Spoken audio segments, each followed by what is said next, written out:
الحمد لله الذي استعينه ونستغفره ونؤمن به ونتوكل عليه ونعوذ بالله من شرور أنفسنا ومن سيئات أعمالنا من يهده الله فلا مضل له ومن يضلله فلا هادي له ونشهد أن لا إله إلا الله وحده لا شريك له ونشهد أن سيدنا ونبينا وحبيبنا وشفيعنا وسندنا ومولانا محمدا عبده ورسوله صلى الله تبارك وتعالى عليه وعلى آله وصحبه وبارك وسلم تسليما كثيرا كثيرا. أما بعد فقال الله تعالى: والعصر إن الإنسان لفي خسر إلا الذين آمنوا وعملوا الصالحات وتواصوا بالحق وتواصوا بالصبر. وقال تعالى: إن الله اشترى من المؤمنين أنفسهم وأموالهم بأن لهم الجنة. صدق اللہ العظیم. میرے واجب الاحترام معزز معقر علماء اکرام، محترم دینی بھائیوں اور میری پردہ نشی گھر میں سننے والی مائیں اور بہنیں، السلام علیکم ورحمۃ اللہ وبرکاتہ.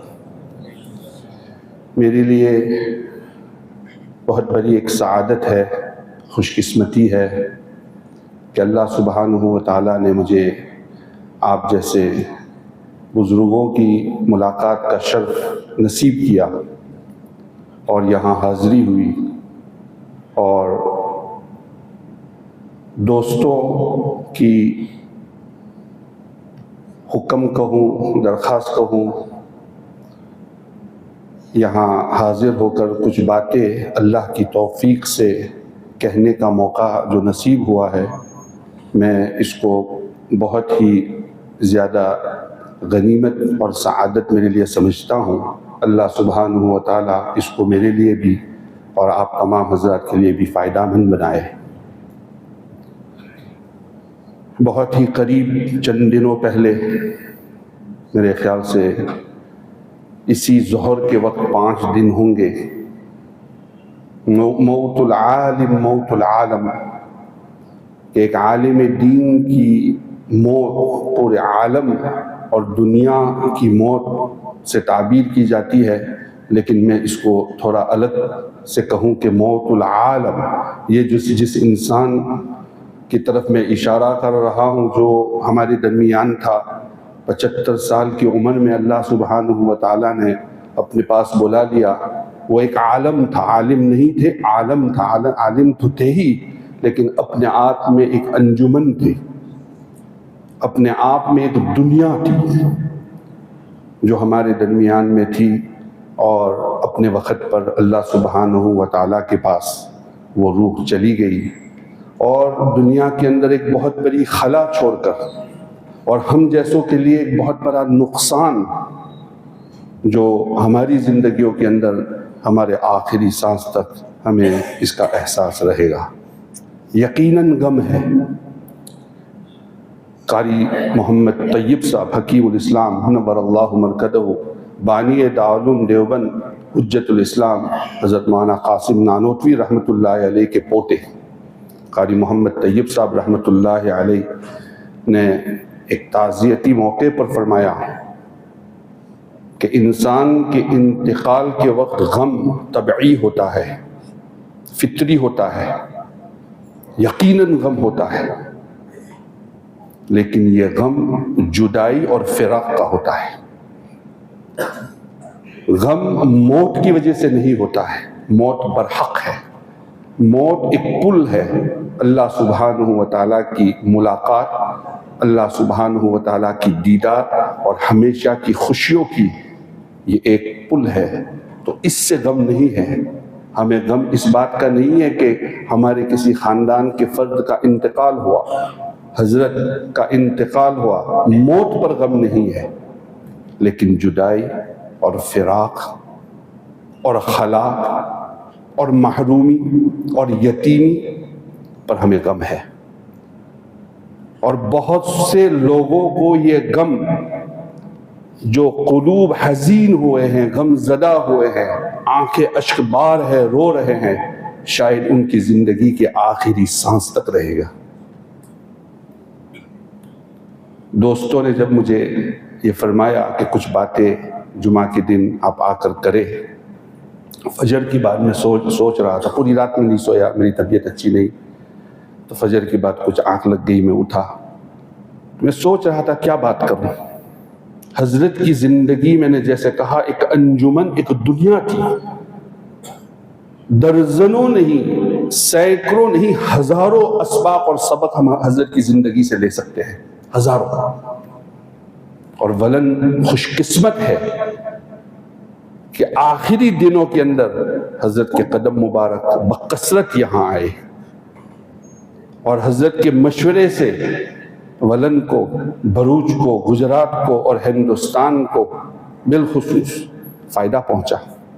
اور میں ایک بات کہتے جاؤں، دو باتیں کہوں۔ ایک حضرت مولانا مفتی شیخ الحدیث فاروق فلاحی مدنی برودوی دامت برکاتہم کے حوالے سے گزشتہ کل میری ملاقات ہوئی، فرما رہے تھے کہ انہوں نے ایک اپنے خطاب میں فرمایا کہ حضرت اس زمانے کے مجدد تھے، اور رائے کے دانے کے برابر مجھے شک نہیں ہے۔ اور دوسری بات میں کہوں کہ حضرت کا لقب خادم القرآن تھا، اور حدیث شریف کے اندر انس ابن مالک رضی اللہ تعالیٰ عنہ کی حدیث ہے، ان للہ احلین من الناس، کہ جس طریقے سے ہماری فیملی ہوتی ہے، اقربا ہوتے ہیں، رشتہ دار ہوتے ہیں، اسی طریقے سے اللہ سبحانہ و تعالیٰ کی ایک فیملی ہے۔ ان للہ احلین من الناس، قوم انسان کے اندر سے کچھ لوگ ایسے ہیں جو اللہ کے اہل ہیں، مطلب یہ ہے کہ اللہ کے بہت قریب ہیں، اللہ کے بہت چہیتے ہیں، اللہ ان کی سنتا ہے، اللہ ان کی مدد کرتا ہے، اللہ کی زحمت کے سائے میں یہ حضرات اپنی زندگی کو گزارتے ہیں۔ صحابہ نے پوچھا قالوا من ہم یا رسول اللہ صلی اللہ علیہ وسلم، یا رسول اللہ یہ اللہ کے اہل کون ہیں؟ ہم اہل القرآن و خاصتہ، جنہوں نے اپنی زندگی کو قرآن سے آراستہ کیا، ظاہر اور باطن کو قرآن سے مزین کیا، اور اپنی زندگی کو قرآن کی ہدایات کے مطابق گزاری، اور قرآن کی ہدایات کو لوگوں تک پہنچایا۔ یہ ہے اہل اللہ و اہل و خاصتہ، اور حضرت اہل اللہ اور اللہ کے اہل میں سے تھے۔ اور میں بڑے وثوق کے ساتھ کہہ سکتا ہوں کہ حضرت کی زندگی پوری کی پوری الہامی تھی، پوری کی پوری زندگی الہامی تھی۔ جو فیصلے ہوتے تھے وہ اللہ سبحانہ و تعالیٰ کی طرف سے، جو رہنمائی ہوتی تھی وہ اللہ سبحانہ و تعالیٰ کی طرف سے ہوتی تھی، اس لیے کہ خادم القرآن تھی۔ جب سے ہوش سنبھالا اس وقت سے قرآن پاک کو اپنے سینے سے لگا کر اس کا مشن، اس کی تبلیغ، اس کی اشاعت، اعلاء کلمت اللہ کے اندر اپنی زندگی گزاری، دائیں اور بائیں نہیں دیکھے۔ ولن کا، یہ کالج کا وغیرہ آپ حضرات کو معلوم ہے، میں بول چکا ہوں یہاں بہت سے مواقع پر کہ یہ الہامی تھا، من جانب اللہ تھا۔ بہرحال میں صبح سوچ رہا تھا کہ یہ تعزیتی موقع ہے، غم کا موقع ہے، ہماری زندگی کے اندر ایک محرومی کا موقع ہے۔ کیا عرض کروں، کیا بولوں؟ اللہ سبحانہ و تعالیٰ نے ایک صورت میرے ذہن کے اندر ڈالی، اس کی طرف توجہ دیا۔ یہ صورت قرآن پاک کی سب سے چھوٹی صورتوں میں سے، 3 صورتیں 114 صورتوں میں سے ایسی ہے جس میں صرف 3 آیات ہیں اور صورت مکمل ہو جاتی ہے، پوری ہو جاتی ہے 3 آیتوں میں۔ اِنَّا أَعْطَيْنَاكَ الْكَوْثَرَ، سورۃ الکوثر، سورۃ النصر اذا جاء نصر اللہ والفتح، اور تیسری سورۃ والعصر، سورۃ العصر، مختصر ترین سورت، 3 آیتوں میں سورت پڑھی۔ 3 باتیں یاد رکھنا۔ دوسری، اولین 114 صورتیں نازل ہوئی۔ ترتیل کے حساب سے ہم جو قرآن پاک سورۃ البقرہ سے شروع کرتے ہیں اس کے حساب سے 103 نمبر پر آتی ہے، لیکن نزول کے اعتبار سے 13ویں۔ معلوم ہوا مکۃ المکرمہ کے اندر اور ابتداء اسلام کے اندر یہ سورت نازل ہوئی تھی شروع میں۔ اور جامع ترین، تیسری بات، مختصر ترین، اولین، اور جامع ترین۔ جامع ترین کا کیا مطلب؟ یہ قرآن پاک ہے، 30 پارے ہیں، 114 صورتیں ہیں، اس میں مضامین ہیں، اس میں موضوع ہے، سبجیکٹس ہے، سبجیکٹ میٹرز ہے، اس کا خلاصہ، پورا خلاصہ، خلاصہ نہیں، خلاصے کا خلاصہ، خلاصۃ الخلاصہ اللہ سبحانہ و تعالیٰ نے کتنی آیتوں میں بیان کیا؟ کتنی آیتوں میں؟ ہو سکتا ہے اب سمندر کو پانی کا، میرا وہ جو مولانا اقبال صاحب گئے ہیں، سمندر کو اس کے اندر اگر بڑھنے کی کوشش کرے تو بڑھیں گے، بڑھ سکتے ہم۔ امام شافعی رحمت اللہ علیہ، محمد ابن ادریس الشافعی رحمت اللہ علیہ فرماتے ہیں، لو لم ينزل اللہ تعالی القرآن لکفت هذه السورہ، اگر قرآن پاک اللہ سبحانہ و تعالی نازل نہ فرماتے، صرف یہ 3 آیتیں نازل فرماتے، صرف یہ ایک سورت نازل فرماتے، انسان کی ہدایت کے لیے کافی ہو جاتی۔ اندازہ لگائیے، سمندر کو کوزے میں بھر دیا۔ قرآن پاک معجزہ ہے، حضور پاک صلی اللہ علیہ وسلم کے ہزاروں معجزات میں سے یہ ایک زندہ معجزہ ہے جو قیامت کی صبح تک رہے گا۔ معجزہ کے اندر یہ سورت ایک معجزہ ہے۔ امام شافعی رحمت اللہ علیہ فرماتے ہیں کہ لو تدبر الناس هذه السورة لوسعتهم، انسان اس سورت کے اندر غور کرے، تفکر کرے، تدبر کرے، دھیان کرے، اس کی پوری زندگی گزارنے کے لیے راہ راست پر اور آخرت کی نجات کے لیے کافی ہے۔ اندازہ لگائیے۔ یہ سورت میرے ذہن میں آئی اور اس سورت کے اندر اللہ سبحانہ و تعالی حلف اٹھاتے ہیں، قسم کھاتے ہیں۔ قسم میں اور آپ اپنی بات کو سامنے والے کے لیے مضبوط کرنے کے لیے، پکی کرنے کے لیے، تاکہ وہ مان جائے کہ میں جھوٹ نہیں بول رہا ہوں، اس لیے ہم قسم اٹھاتے ہیں۔ دوسرے زبان کے اندر، دوسرے الفاظ کے اندر قسم ایک شاہد اور ایک گواہ ہوتا ہے۔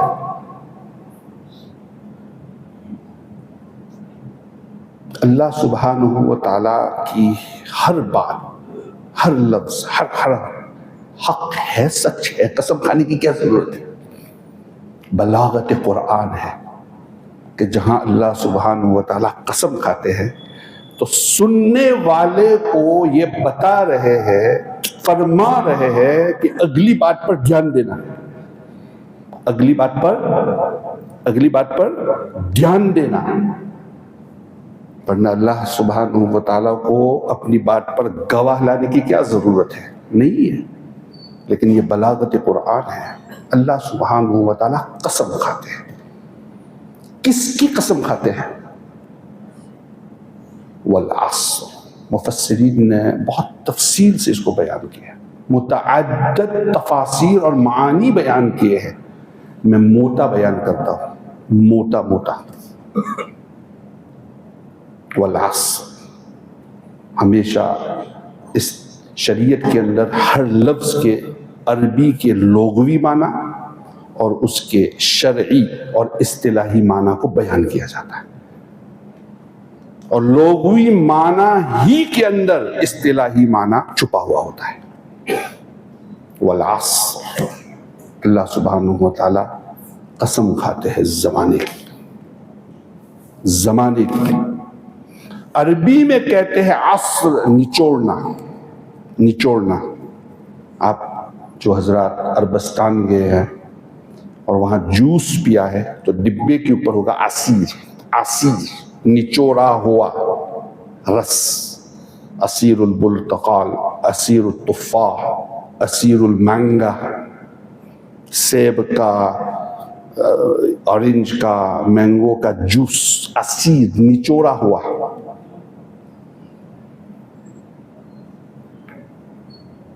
اللہ سبحانہ و تعالی یہاں زمانے کی قسم کھاتے ہیں، اور اس کا لغوی معنی ہے نچوڑنا۔ تو یہاں اللہ سبحانہ و تعالی فرما رہے ہیں کہ والعصر، قرآن پاک کے 30 پارے، کتنے ہزار آیات، 114 سورتیں نچوڑ کر 3 آیتوں میں نے رکھ دیا ہے، نچوڑ کر 3 آیتوں کے اندر میں نے رکھ دیا ہے۔ دھیان کرو، توجہ کرو۔ زمانے کی قسم کھائی۔ قسم کیوں کھاتے ہیں؟ کہ اگلی بات پر دھیان کرو۔ میں قسم کھاتا ہوں، ارے بھائی قسم کس کی؟ کہ میں نے اس کا خون نہیں کیا ہے، کچہری میں ہوں، جج صاحب کے سامنے ہوں، میں قسم کھا رہا ہوں۔ کس کی قسم کھا رہا ہوں؟ کہ میں نے یہ گناہ نہیں کیا ہے۔ اگلی بات کی، اگلی بات کیا ہے؟ ان الانسان لفی خسر، قاعدہ کلیہ بیان کر دیا۔ ہر انسان، ان علماء بتائیں گے تاکید کے لیے ہے، اور تاکید بھی قسم ہے۔ ان الانسان لفی خسر، الف لام، ہر انسان، تمام انسان نقصان میں ہے، خسارے میں ہے، گھاٹے میں ہے۔ قاعدہ بیان کر دیا۔ تو قسم کھا رہے زمانے کی، اور بات تم نقصان میں ہو، خسارے میں ہو۔ نقصان انسان کا اور زمانے کی قسم۔ اللہ سبحانہ و تعالی 4 شرطیں بیان کرتے ہیں۔ کتنی؟ 4۔ اگر تم ان 4 شرطوں پر اخلاص کے ساتھ، صدق نیت کے ساتھ اتر جاؤ گے اور اپنی زندگی کے اندر ان شرطوں کو پورا کرو گے، میں ضمانت لیتا ہوں تمہاری قیامت کے اندر، آخرت کے اندر کامیابی کی۔ اس کی تفصیل آخر کے اندر مختصراً میں عرض کروں گا۔ وہ 4 شرطیں کیا ہے؟ الا الذین آمنوا، جو ایمان لے آئے۔ ایمان کس پر؟ مخفی اور چھپی ہوئی چیزوں پر۔ یؤمنون بالغیب، اللہ کو دیکھا ہے نہیں دیکھا ہے، ایمان۔ انبیاء کو، فرشتوں کو، برزخ کو، جنت کو، جہنم کو، ملائکہ کو نہیں دیکھا ہے، ایمان مخفی چیزوں پر۔ وعملوا الصالحات، سورت بتلا رہا ہوں، والعصر ان الانسان لفی خسر الا الذین آمنوا، مغیبات پر، غیب کی چیزوں پر ایمان لے آؤ۔ ایمان لانے کے بعد نماز پر ایمان، روزے پر ایمان، زکوٰۃ پر ایمان، حج پر ایمان، معاملات پر ایمان، معاشرات پر ایمان، اخلاقیات پر ایمان۔ وعاملوا الصالحات، شریعت پر ایمان اور عملی زندگی اس کے مطابق۔ وعاملوا الصالحات، ایمان بھی لے آئے، اس کو عملی شکل بھی دیا، سیکھے، سکھایا۔ وتواصوا بالحق، اب اس کی تبلیغ کرو، دین کی اشاعت کرو، اعلاء کلمت اللہ کرو، کنتم خیر امت اخرجت للناس تأمرون بالمعروف وتنہون عن المنکر، اور اعلاء کلمت اللہ، دین کی تبلیغ حق ہے، حق تم سامنے پیش کرو گے سید الاولین والآخرین، خاتم النبیین محمد صلی اللہ علیہ وسلم نے جب اعلاء کلمت اللہ اور توحید اور رسالت کا اعلان کیا، کیا لوگوں نے پھولوں کا ہار پہنایا؟ باطل ابھرا، باطل اٹھا، اس کا سامنا کیا، اس کا مقابلہ کیا، اور کیسے کیا؟ دلوں کو جیت کر کیا، اخلاق کے ذریعے سے کیا، کردار کے ذریعے سے کیا، وہ خوشبو پھیلائی۔ تو حق کی اشاعت اور تبلیغ کے لیے تمہیں قربانی دینی پڑے گی،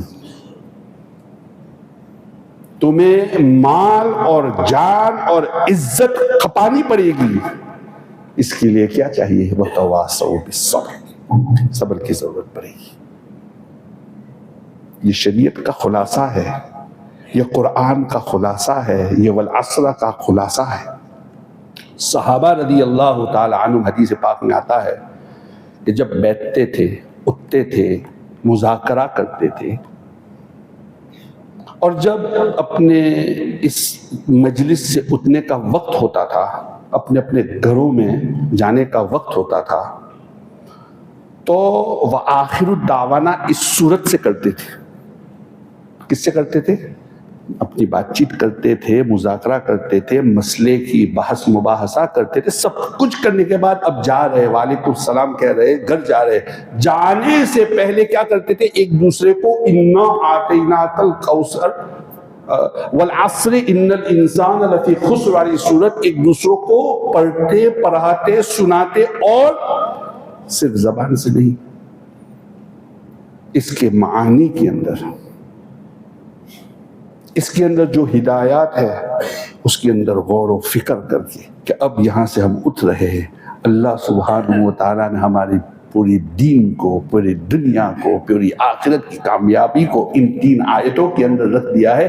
ہم اٹھنے سے پہلے اس کا ذکر مذاکرہ کر لے تاکہ باہر جا کر ہم بھول نہ جائے اور اس صورت کو اپنی زندگی کے اندر عمل میں لائے۔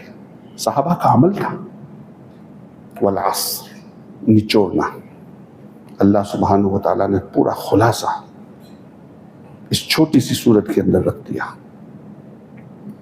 لیکن فرمایا ان الانسان لفی خسر، انسان بہت بڑے خسارے اور نقصان کے اندر ہے۔ 4 شرطیں بیان کی، تو قسم زمانے کی، کس چیز کے لیے؟ بات کیا ہے کہ تم خسارے اور نقصان میں ہوں گے؟ زمانے کی۔ زمانہ کیا ہے؟ وقت، اوقات۔ اوقات، وقت کیا ہے؟ ہماری زندگی۔ اور زندگی اللہ سبحانہ و تعالیٰ نے قرآنی اصطلاح کے اندر اور قرآن پاک کی زبان کے اندر تجارت فرمایا۔ کیا فرمایا؟ کیا فرمایا؟ میری اور آپ کی زندگی کیا ہے؟ تجارت۔ ایک تجارت، ایک مال تجارت، ایک تجارت اور ایک سرمایہ۔ یا ایھا الذین آمنوا، اے ایمان والو، هل ادلکم علی تجارت، کیا میں تمہیں نہ بتلاؤں ایسی ایک تجارت، کاروبار، تنجیکم من عذاب علیم، جو تمہیں دردناک، خوفناک، المناک، شدید عذاب سے نجات دے دے اور بچا لے؟ نہ بتاؤ؟ تجارت۔ تجارت، زندگی کیا بتلایا؟ ایک تجارت ہے، سرمایہ ہے، مال ہے، دولت ہے، نعمت ہے۔ دوسری جگہ پر کیا فرمایا؟ اصطلاح، ان اللہ اشترى من المؤمنین، اللہ سبحانہ و تعالیٰ نے خرید لیا ہے. بیع و شراء، عربی کے اندر بیع خریدنے کے لیے بولتے ہیں اور بیچنے کے لیے بھی بولتے ہیں. ان اللہ اشترى من المؤمنین، مسلمانوں سے خرید لیا اللہ سبحانہ و تعالیٰ نے. کیا خرید لیا؟ ان اللہ اشترى من المؤمنین انفسهم واموالهم. ہمیں پاس دو چیزیں ہیں، مال اور جان. تیسری ہے کوئی چیز ہے؟ مال اور جان.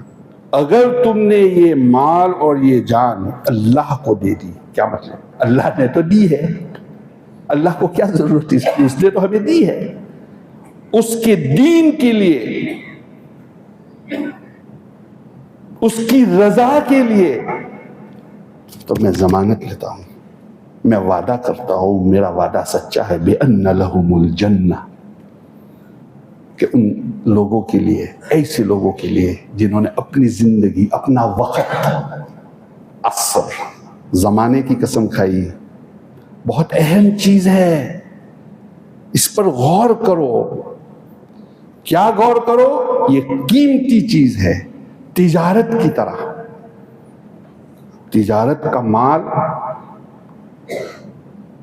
میرے پاس ایک دکان ہے، میرے پاس 100 روپے کا مال ہے، میری پوری کوشش صبح سے لے کر شام تک یہ ہوگی کہ 100 کا مال 200 کا ہو جائے. یہی ہے نہیں بھائی. ایک دکان ہے تو میری 2 ہو جائے. منافع، فائدہ. تجارت کا مقصد فائدہ ہو، منافع ہو. اللہ سبحانہ و تعالیٰ زندگی کو کیا کہتے ہیں؟ تجارت، فائدہ.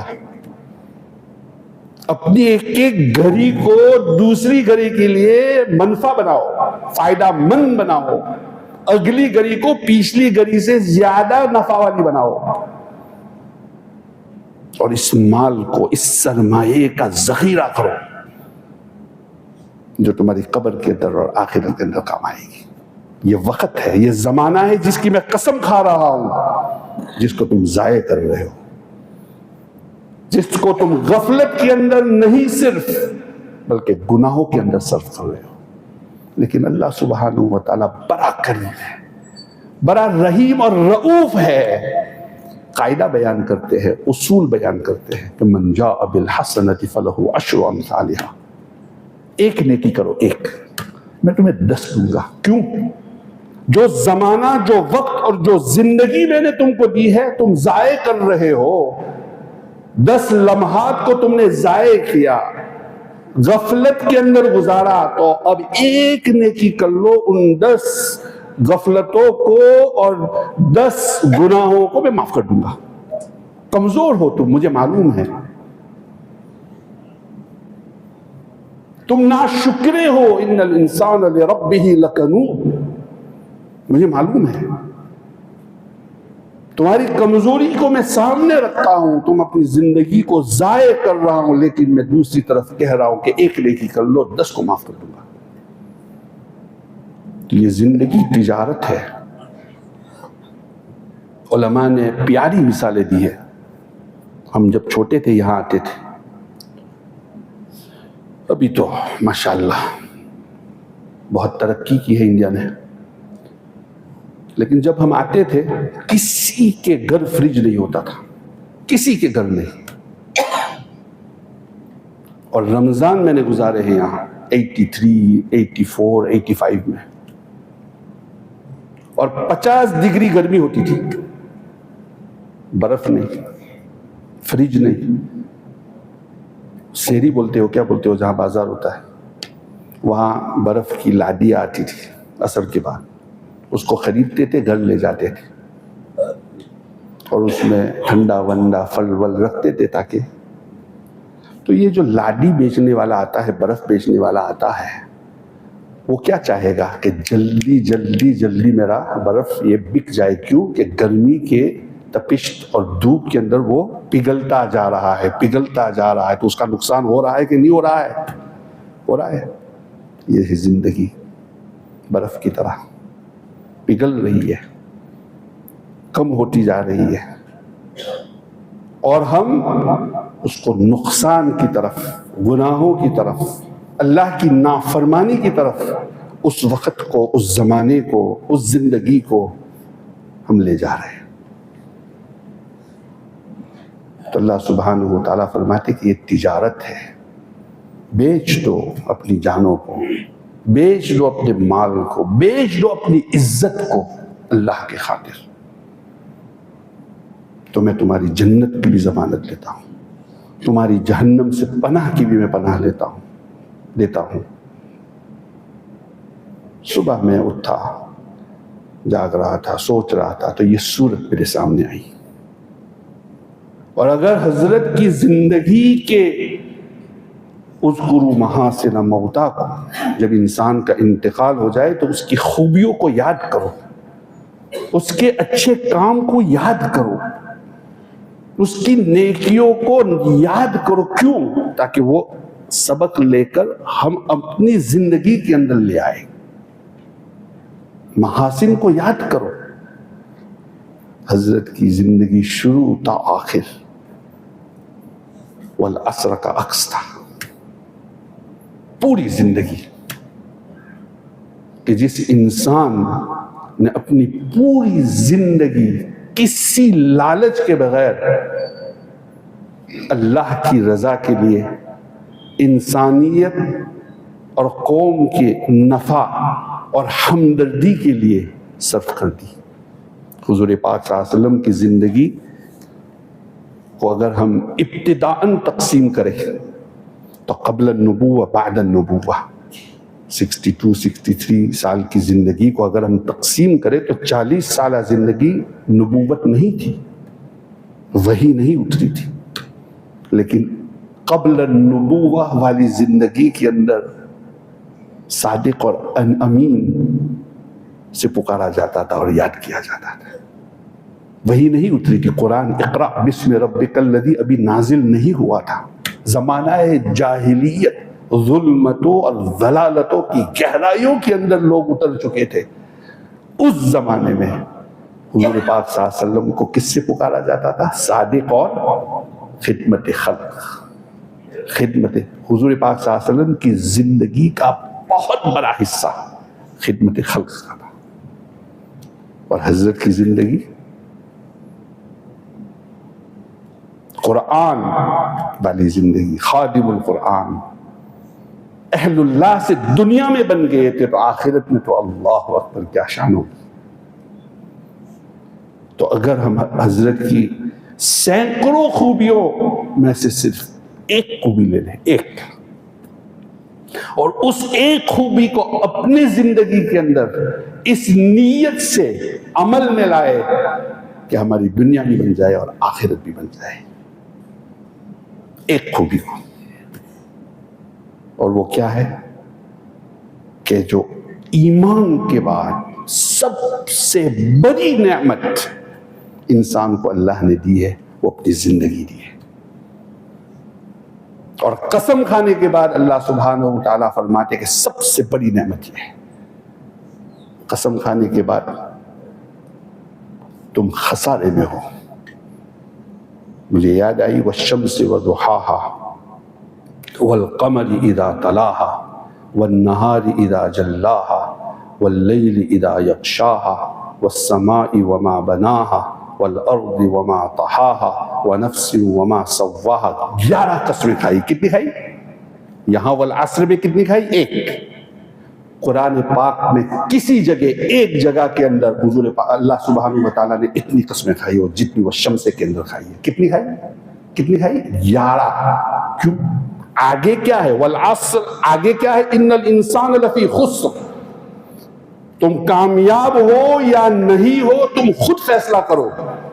ان 4 چیزوں کی طرف دیکھ لو۔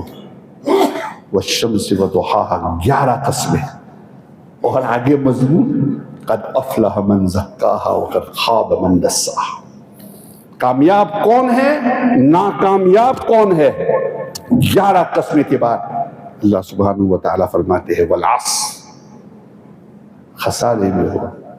میں قسم کھاتا ہوں زمانے کی، وقت کی جو میں نے تم کو دیا ہے، اگر تم نے اس کو ضائع کیا، اس کو صحیح جگہ پر نہیں لگایا، ناکام، تاکید کے ساتھ، قسم کے ساتھ ناکام۔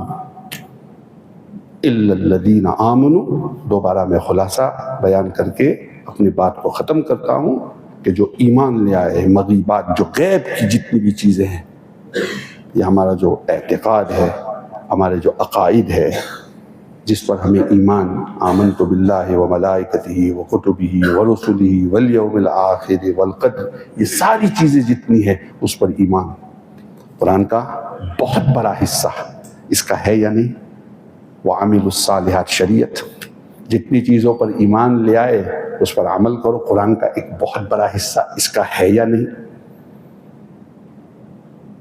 وتواصوا بالحق، اب آگے تک پہنچاؤ، کنتم خیر امت اخرجت للناس تأمرون بالمعروف وتنہون عن المنکر، قرآن پاک کا بہت بڑا حصہ ہے یا نہیں؟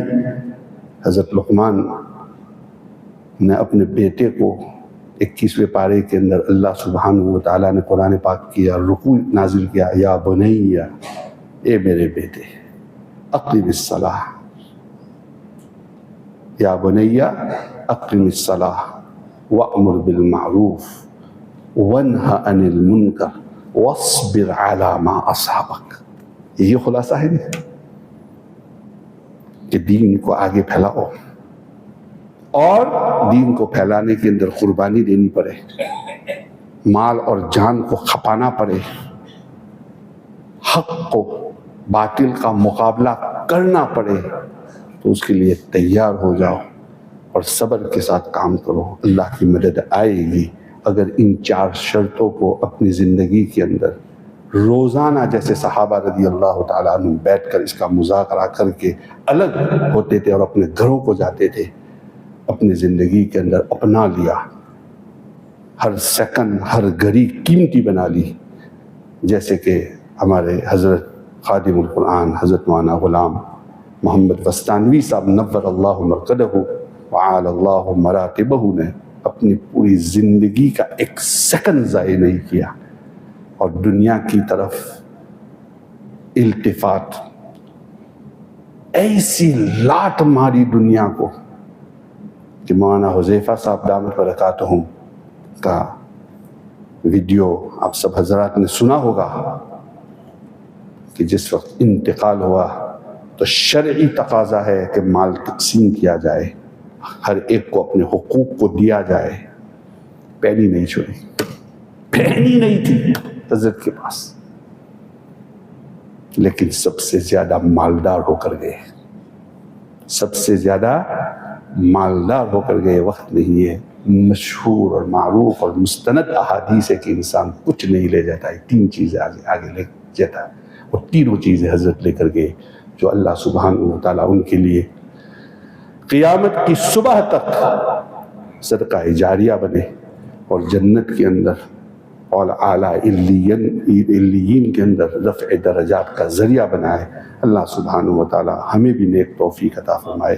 اللہ سبحانہ وتعالیٰ ہمیں ایمان کے ساتھ جو یہ زندگی دی ہے، یہ جو اوقات دیے ہیں، یہ جو لمحات دیے ہیں، اس کی صحیح قدردانی کی توفیق عطا فرمائے، اور ہمیں بھی جیسے حضرت مولانا حذیفہ صاحب نے فرمایا کہ میرا ہاتھ حضرت کے پیشانی کے اوپر تھا، دوسرے ہاتھ کو میں نے حضرت کے ہاتھ، میرے والد صاحب کے ہاتھ کو پکڑے ہوا تھا، اور ڈاکٹر مجھے اشارہ کر رہے، بھائی جان مجھے اشارہ کر رہے کہ روح پرواز ہو گئی ہے، میں یقین نہیں کر رہا ہوں، اس لیے کہ موت کے جھٹکے تو ہوتے ہیں نہیں، ہچکی تو ہوتی ہے نا، لیکن یہ جیسے گلاب کا پھول ہم سونگھتے ہیں، سونگنے کی طرح اللہ کے یہ پیاری روح، اور پتہ نہیں کتنے فرشتے اور کتنی نیک ارواح ان کے استقبال کے اندر آئی ہوگی۔ نور اللہ مرقدہ وآخر دعوانا ان الحمد للہ رب العالمین۔